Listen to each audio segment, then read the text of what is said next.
Nuevo bloque de Meridiano 64. Vamos a desarrollar en profundidad y con un especialista el tema de los accidentes de tránsito en el ámbito laboral. El especialista es obviamente el doctor Horacio Bota Barramos y vamos a aprovechar lógicamente para preguntarle otros temas también. Doctor, ¿cómo le va? Muy buenas noches, muchas gracias por venir. Hola, ¿qué tal? Bueno, gracias por la invitación y muy interesante el tema, ¿no? Sí, la verdad que es un placer recibirlo y le pedimos que nos cuente, a ver, qué se puede hacer y qué se está haciendo. Bueno, en realidad hoy lo que te puedo contar es cuál es la realidad. Cualquier empresa que trabaja y se preocupa por sus siniestros laborales, cuando hace un Excel para comparar, se da cuenta, y estas son estadísticas nacionales, no es por provincia, que el riesgo más importante que tiene en resultados son los siniestros viales. Para darte una referencia de hace muchos años, el porcentaje es 1 de cada 2 muertos que mueren en accidentes de tránsito mueren por accidentes laborales mueren por accidentes de tránsito. Bien. Y de ese 50%, casi 2/3 muere no trabajando, sino en el trayecto de su casa, el famoso accidente in itinere, al lugar de trabajo y viceversa. Esa es una temática que por lo menos lleva más de 15 años y que en un primer momento la ley de riesgos laborales, creo yo, tuvo una mirada, sobre todo de los operadores, tanto de la gente de seguridad industrial, higiene y seguridad, los recursos humanos, una mirada de lo que era la siniestralidad puertas adentro de la empresa. Es decir, lo que sucedía en el desarrollo del objeto de la empresa, de la metalúrgica, de la constructora. Y en mi caso, desde allá del 2006, que hicimos un programa que se llamaba Rutas en Rojo y que empezamos a hablar, o Primero Prevención, que eran programas donde empezamos a plantear que está muy bueno trabajar en la ley de riesgo de trabajo, en la prevención, pero que estábamos mirando solo lo que pasaba dentro de la planta, claro, y no la movilidad. Exacto. Esto tiene un costado muy profundo, que es el costado económico. Es decir, lo que se paga cada empresa por el seguro de riesgo de trabajo tiene que ver con la siniestralidad que tenés. ¿Con la siniestralidad de la empresa o la siniestralidad promedio? La siniestralidad de la empresa. Eso también va a definir hacia dónde tiene que apuntar las acciones para revertirla. Pero ¿qué pasó? Toda la formación, la mayoría de la información de los nuevos ingenieros en higiene y seguridad, de los licenciados, poco trabajó sobre la seguridad vial. Y esto es un déficit que no es solo de acá, en España tienen más o menos el mismo problema, y a veces se da una materia muy simple y nosotros vemos por los resultados que la siniestralidad vial merece una atención diferente y eso es lo que hoy se están planteando las empresas. Nosotros vemos ranking de la conformidad que tienen las distintas empresas, de sus trabajadores, en donde se sienten mejor, va cambiando eso. ¿Se ocupan las empresas, sobre todo las que tienen una gran nómina de empleados, de indicar y de enseñar y de brindar cursos en estas cuestiones de concientización? No, ha habido un déficit. Incluso hay algunos problemas, y esto es la opinión personal de trabajar con las empresas. Hay muchas empresas que incluso son filiales de empresas extranjeras que manejan paquetes cerrados que vienen de sus centrales en Estados Unidos, en Europa. Y yo creo que la siniestralidad vial argentina tiene sus características típicas. Yo siempre digo que tenemos que pensar, y lo primero que tiene que hacer una empresa antes de iniciar un programa de seguridad vial en el ambiente laboral, tiene que definir cuáles son sus riesgos. Es decir, ¿qué problemas tiene?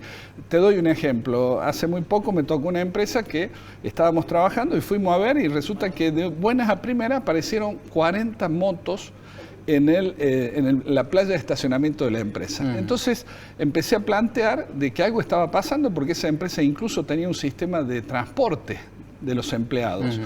Y a veces no se entiende que cuando vos trabajas en riesgos, empezó a tener un riesgo nuevo, un potencial riesgo nuevo que era increíble. Bueno, 6 meses después tuvo esa empresa un siniestro vial que llevó 4 meses de una agonía de ese motociclista porque había sufrido un grave traumatismo de cráneo porque tenía el casco suelto cuando chocó Y no eso lo tenía brochado. No lo tenía brochado.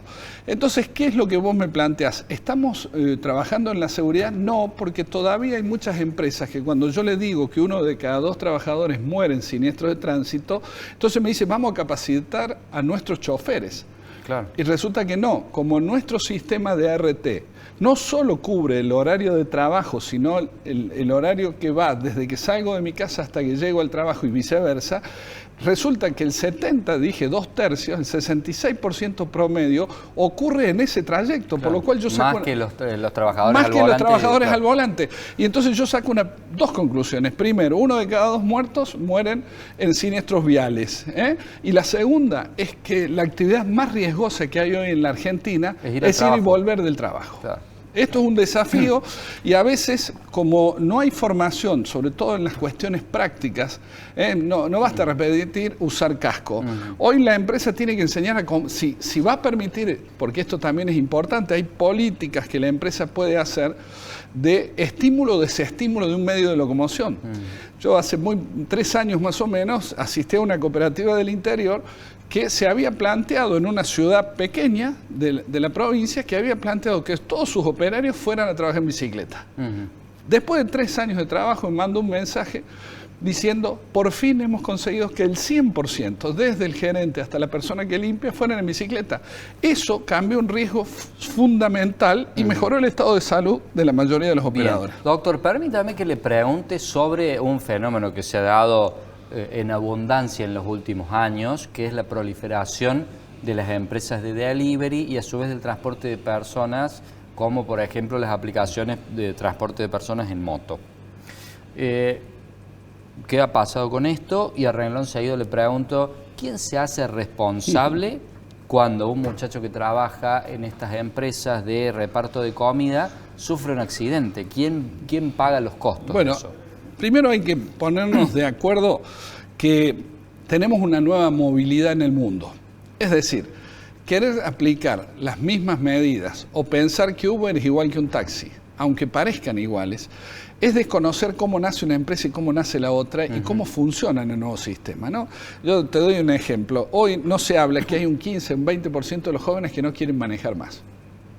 Esto ha sido una política de una generación que es mucho más práctica que nosotros. ¿Qué me dicen los jóvenes? Porque a mí me toca incluso verlos en la escuela de policía, ¿no? ¿Por qué no sabes manejar y tenés 21 años? Dice, no me interesa. ¿Por qué no me interesa? En primer lugar, por el costo. Imagínate, tengo un impuesto provincial, un impuesto municipal, la ITV, el seguro, la parte patrimonial del auto. La parte también, patrimonial, la multa, las sanciones, y si mato algo puedo ir 6 años a la cárcel. Entonces vos te quedás pensando, ¿y cómo vas a moverte? Fácil, en Uber. Es decir, Uber ya no es un servicio público, sino que es un servicio que está aceptado. ¿Y Uber nació? ¿Por qué nació Uber? Y para que 2 personas se pusieran de acuerdo en un mismo trayecto. No, Uber nace por una cosa más interesante. A mí me tocó cuando, allá por hace unos 10 años, cuando se empezó a hablar de Uber en Europa, vino una persona y nos explicó cómo nace Uber. Nace por 2 personas que un día tenían que tomar un taxi en Gran Bretaña y que llovía y no venía ningún taxi.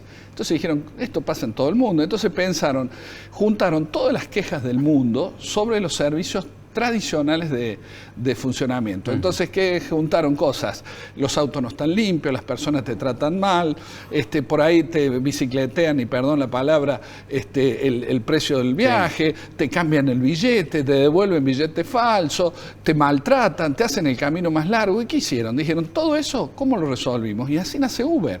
Y pasa hoy con, perdón por mencionar la marca, con Mercado Pago. Es decir, todos los problemas que antes había, ellos hicieron el producto a partir de cómo corregir esos problemas. Y entonces cuando el Estado quiere regular, y esto también es una crítica, tiene que entender que el problema es distinto, porque quien ha elegido ese servicio es el ciudadano. Entonces está muy bien que controle que ese servicio cumpla lo que vos decís, la seguridad. ¿Y quién se hacía responsable en el caso que si hay un vínculo, moto se hace responsable. A ver, si yo voy con el auto y mi auto dice al servicio de la Municipalidad de Córdoba, voy a responder yo como conductor, el titular registral del vehículo y para quién presto servicio. Y esto se aplica a cualquier situación. Bien. Otra pregunta relacionada a la moto. En un choque entre un auto y en una moto, ¿siempre tiene la culpa el auto? De ninguna manera. de ninguna manera. Está muy bien. ¿Y se da la jurisprudencia en ese sentido? Si lo dan, es un... miren, ayer salió una noticia... Creo que ocurre, ¿no? Sí, no. Yo sé que el tiempo es corto y perdón, ¿no? Sí. Ayer salió una noticia diciendo que no se puede girar en las vías de doble circulación en las esquinas. Una nota extensa con fundamento. Entonces quien me la manda me dice, Horacio, no tenías razón. Y le digo, ¿no te diste cuenta que no menciona ninguna norma? Si vos decís que está prohibido algo, decime dónde dice. Claro. Porque donde dice que está prohibido es en las vías semaforizadas. Yo no puedo doblar salvo una señal que es la flecha verde me habilita. Entonces, esto es así. ¿Cómo se resuelve un accidente? Tengo que ir más atrás. Pero se puede doblar si no hay semáforos, si se puede. A ver, exactamente, la regla es esa. Por eso, pero ellos leen un inciso donde el título, se lo saltearon el que leyó la ley, el título dice cómo se comporta en una esquina con semáforos. Y dice en una vía de doble, claro. Pero eso lo llevaron a hacer una nota en un diario nacional y genera un desbarajuste. Pero voy a la pregunta tuya. ¿Cómo se resuelve un siniestro vial? El primer criterio es quién tenía prioridad de paso. No dice, a ver, si choca un auto con una moto, un auto con una bicicleta, un auto con un peatón. No, ¿quién tenía prioridad de paso? Esa regla es lo que resuelve el 70-80% de los siniestros viales, sobre todo en zona urbana. Después hay otras reglas, por ejemplo, quien se incorpora a la circulación y genera un choque, es responsable por el accidente, pues debía permitir que el que ya circula continúe sin ser molestado. Es decir, hay una serie de normas. ¿Qué es lo que pasa? Que se confunde lo que es legal con lo que es comercial. Bien. Y acá voy a explicar. ¿Qué hace una compañía de seguro ante un choque con una moto? Primero trata de determinar la culpa. Una buena compañía, hablemos después, porque no todas hacen lo mismo. Entonces, si descubren que la culpa es porque tenía un cartel PARE, es de la moto, no avanzan en reparar el daño, porque no hay culpa. La responsabilidad de la compañía es cuando haya culpa. Pero ¿qué pasa, por ejemplo, en un semáforo? Alguien pasó en rojo y no sé quién es. No sé quién es. ¿O qué pasa en un choque lateral? Es decir, van una moto y un auto y alguno de los choca al otro. ¿Cómo pruebo la culpa? Y bueno, ¿qué hace la compañía? Un análisis muy economicista. Dice, si no tengo la prueba para probar que la culpa es exclusiva de la moto, ¿qué hago? Trato de resolver, de acordar, porque si voy a juicio, pierdo. Si voy a juicio, ¿qué dice la jurisprudencia cuando no puedo probar quién tuvo la culpa? ¿Qué dicen los jueces con buen criterio? ¿Qué dicen los jueces? Dice que cada uno responde por los daños del otro. ¿Y quién se llevó los peores daños? El motociclista. Por ende, es un criterio comercial que muchas empresas, antes de evitarse una condena millonaria, innecesaria, trata de encontrar una búsqueda de solución, pero no es porque legalmente corresponda hacerse cargo. Vamos a cambiar de tema. Algo que fue largamente pedido por los vecinos de Villa Allende era que la avenida Padre Lucchesi tuviera máxima 80, que antes era 60. Hoy he pasado por ahí, están los carteles de máxima 80. Díganos usted, con sus 30 y pico de años, 40 de expertise en el asunto, ¿qué piensa al respecto? Primero, que haría falta un informe técnico. Es decir, ¿cuándo vos bajás la velocidad? Que es otra discusión hoy. Hoy hay algunos estados que bajan la velocidad porque es la moda. Entonces uno dice, no, voy a bajar 20, voy a bajar 25, voy a bajar 15. Es decir, para saber si hay que bajar la velocidad o subirla, necesitas un informe técnico. Bien. La primera condición para subir la velocidad, como me contás vos, es un señal. Primero hace falta señalizar. Sí, está señalado. Bien, por eso. Pero antes de señalizar, hay que ver cuáles son los riesgos que significa aumentar la velocidad. A ver, te doy un ejemplo. Tengo una escuela cerca y tengo una calle que cruza los alumnos, aunque esté a 3 cuadras, pero los alumnos tienen una movilidad. Bueno, sería inaceptable esa velocidad. Hay 2, pero tienen pasarela peatonal, que la pasarela peatonal, si no tiene una valla de seguridad, no se respeta, porque nadie camina. Pero está elevada. Por eso, pero no se respeta, sino que los peatones, un principio de... usted dice que habría que alambrar al medio. Exactamente, como en cualquier país del mundo. Esta inversión que se hacen en muchos lugares, yo no quiero mencionar lugares porque si no se enojan, necesita un bloqueo. No, bueno, pero no es caro alambrar, doctor, es cuestión de... Está claro, es cuestión de criterio. ¿Por qué? Porque hay un principio que dice que el peatón es como la energía eléctrica.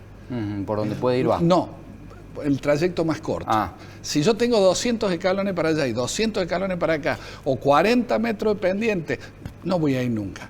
Entonces, es importante que cuando se diseñan estas cosas también se prevea, porque hoy las vías son indulgentes, tienen que prever lo que pasa. Si yo hago los pasos peatonales y no voy a verificar que funcione, estoy en riesgo. Y los 80 kilómetros, si no hay zona urbana inmediata, si no hay cruce importante de peatones, si no hay ciclovías cerca, bueno, es una decisión arriesgada que va en contra, tal vez, de lo que el mundo está haciendo. Tiene colectora la avenida. Sí, pero tengo que ver los cruces. No hay importa. ninguna casa que dé. Perfecto. Son todos countries. Sí, no hay casa, pero hay una salida del country. El problema es que la salida del country no es porque, a ver, yo puedo cambiar una cuadra, 2 cuadras de velocidad, 3, 5, 6, sí. Porque lo que va a definir la velocidad excepcional es el cartel, no hace falta ni ordenanza.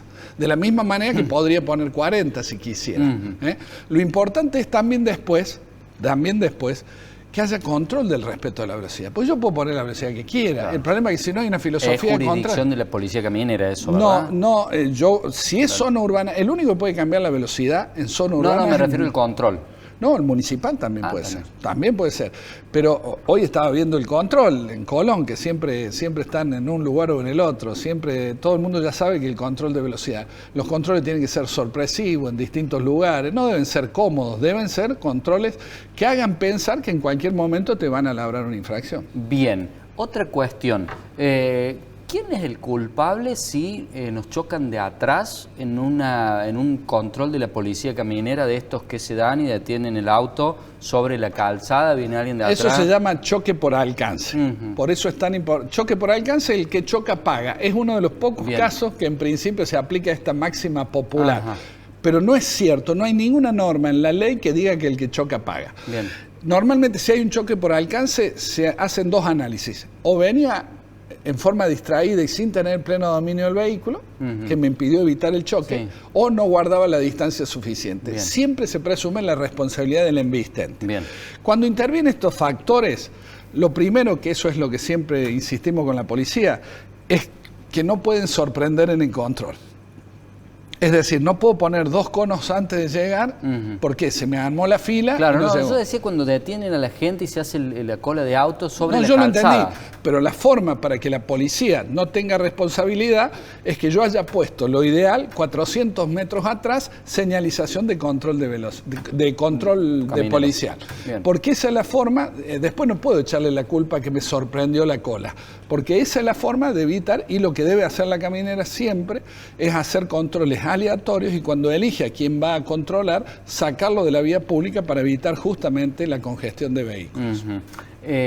La última, doctor, no sé si tiene presentes ya los datos, pero le quería consultar si en la totalidad de 2025 tuvimos más o menos muertes por accidentes de tránsito que en la provincia. En 2024. En realidad te puedo dar una estadística que sí tiene que ver con los muertos que se han ratificado por los medios, porque no tienen pobreza.